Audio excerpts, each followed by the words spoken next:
2 divisions left in our 2026 season outlook and predictions. Let's move to the AFC East and talk about the reigning AFC champions, the New England Patriots. Also, didn't love saying that. Bo Nix. He had to break his ankle. Sad. Very sad.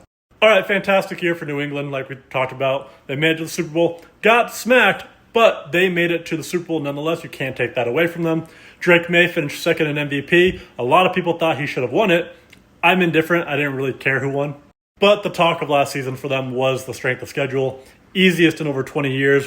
We're just beating up on trash cans.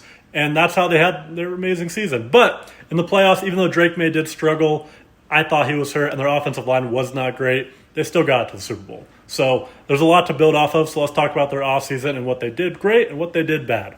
But we can't talk about the offseason without addressing what happened with Mike Vrabel.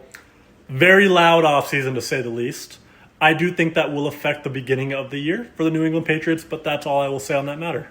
All right, now talking about the team, they had probably one of the biggest acquisitions of the offseason in trading for A.J. Brown, giving up a 2028 first-round pick. That's going to do wonders for their team, especially because their wide receiver group was all right. I thought it got a little more hated than it deserved. Stephon Diggs was great last year. Kayshon Boutte came on strong, even though he just got traded today. We'll talk about that in a second. But they also got Romeo Doubs. So getting A.J. Brown and Doubs to go to a team that already has Ramondre Stevenson, Travion Henderson, that's going to take a bigger role this year, you would expect, and Hunter Henry, Drake May has a lot of weapons to use now.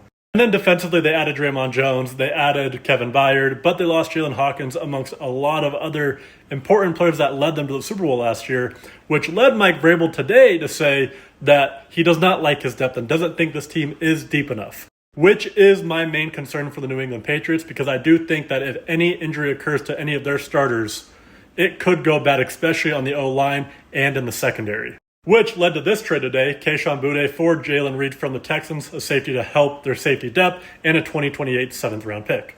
But with all that said, I still think the New England Patriots are still a very talented team. However, with their tough schedule this season, they're only playing like 3 to 5 easy teams. I think they're going to be worse than last year.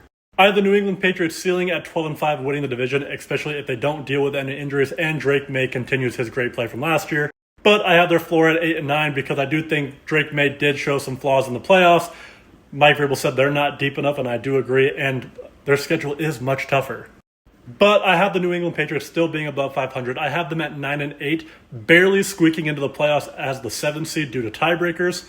We'll see what happens in the playoffs, but this is still a playoff caliber team. Let me know if you agree or disagree in the comments down below. Have a great day.